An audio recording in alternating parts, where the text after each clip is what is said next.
Agence. Aujourd'hui, je vais parler de la potion du bonheur. C'est juste mon thème. Donc, je dis bonjour à mes queens et à mes kings, à toutes les personnes qui se sont abonnées à la chaîne, à toutes les personnes qui continuent à s'abonner à la chaîne, qui nous font confiance. C'est toujours un plaisir de vous faire des vidéos. Donc, aujourd'hui, je vais parler de potion du bonheur. Qu'est-ce que j'appelle par la potion du bonheur? J'ai énuméré quelques... Voilà, j'ai fait quelques lignes au fait. Selon moi, au fait, la potion du bonheur, c'est quand on prend déjà la décision d'être heureuse. Parce que personne ne va être heureux à notre place, au fait. Parce que les catastrophes, tout le monde vit des catastrophes à son niveau, au fait.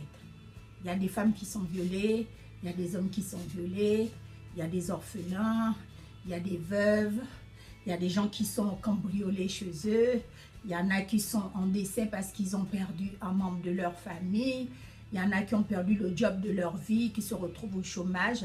Après ce confinement-là, il y a tellement de changements.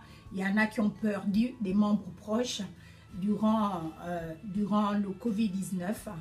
Donc, toutes ces choses-là font que on vit tous des catastrophes, mais de manière différente. Donc, personne sur la terre ne va dire, moi personnellement, je ne me sens pas concernée, je ne subis pas par exemple la maladie, je ne subis pas le... Voilà.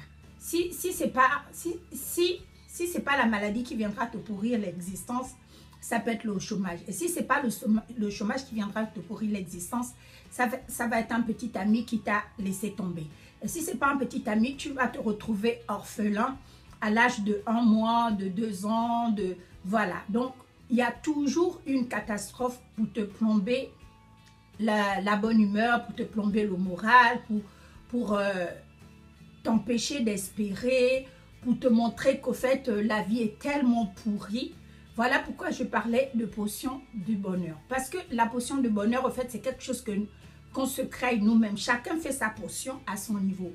Donc, pour moi, la potion du bonheur, j'ai énuméré quelques mots. C'est quand on prend déjà la décision d'être heureux. Parce que même si les gens prennent la décision de te rendre heureux ou heureuse, tant que toi-même, cette décision, tu ne l'as pas prise personnellement, tu vas toujours te plaindre, tu vas toujours voir que rien ne marche, que c'est difficile.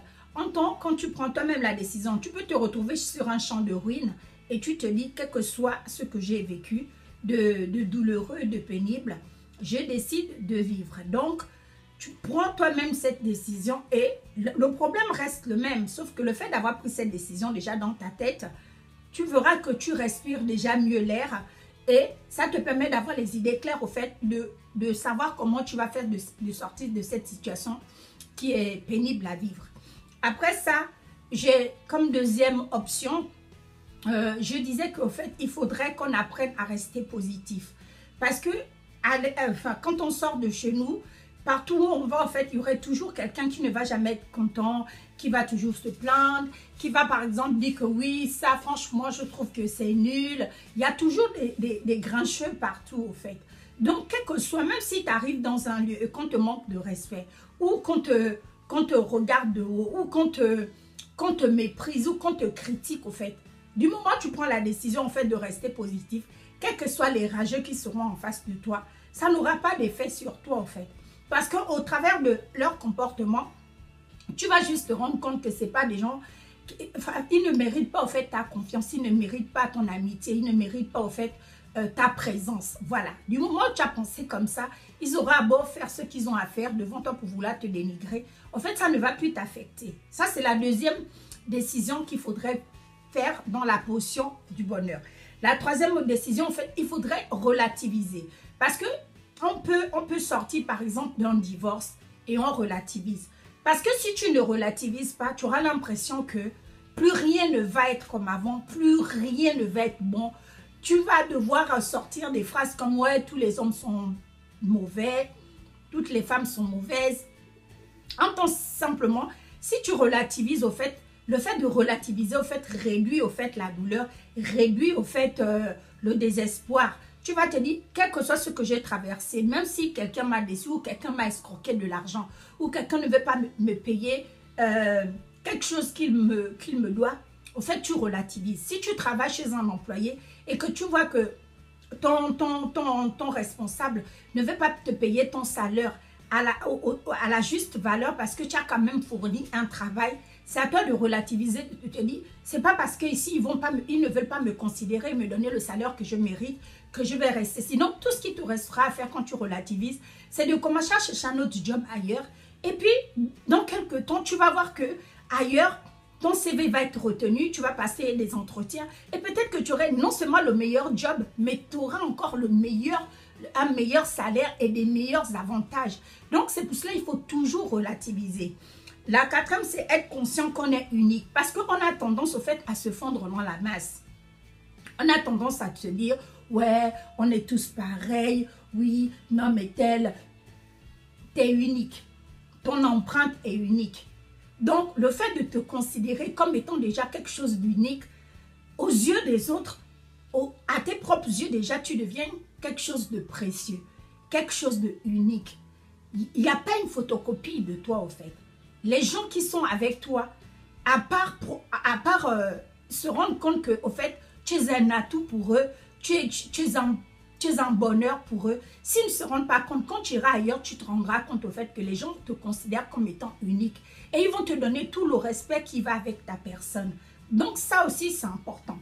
Après, ne pas attendre de l'amour des autres. Parce qu'en général, quand on attend de l'amour des autres, la plupart du temps, on est déçu. Parce que les gens, en fait, ils sont libres de t'aimer. Ils sont libres de te considérer. Ils sont libres de te respecter. Ils sont libres, en fait.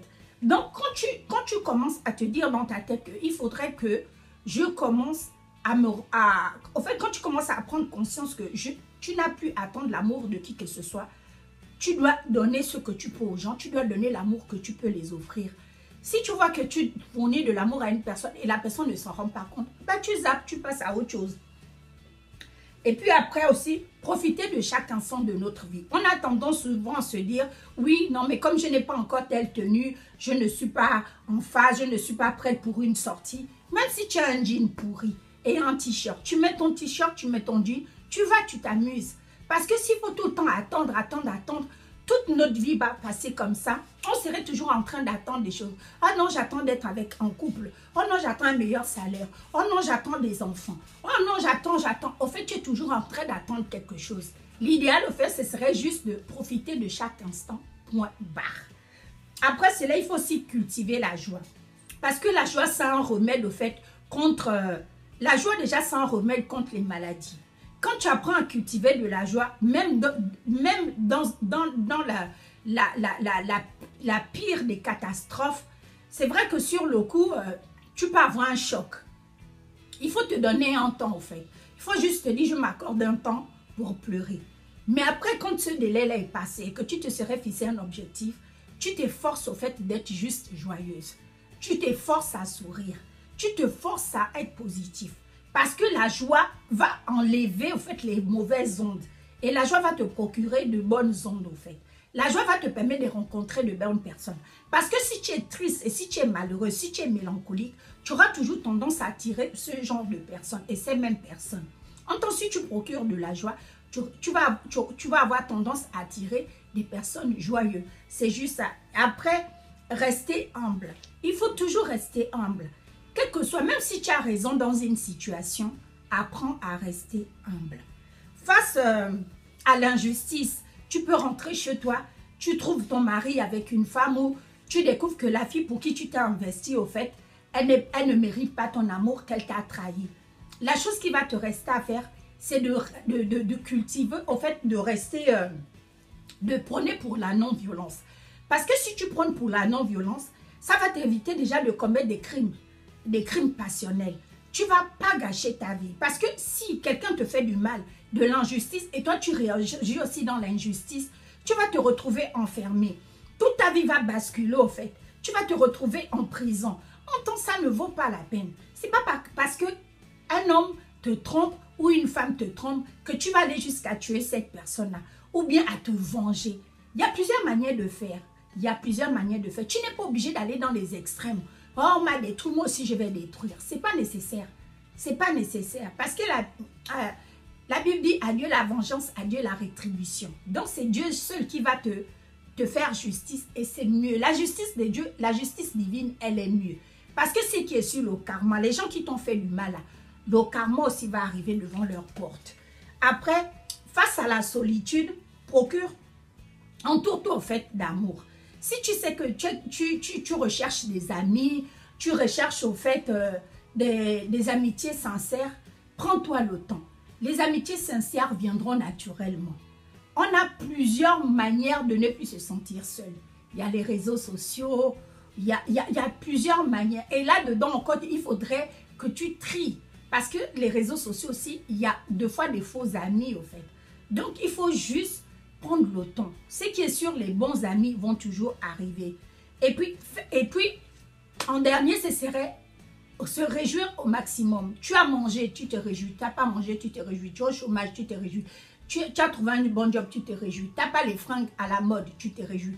En fait, c'est tous ces ingrédients-là qui font une bonne potion pour le bonheur. Sur ça, vous passez une super journée. C'était Queen sur Image Agence. N'oubliez pas de vous abonner à la chaîne et de cliquer sur la cloche de notification.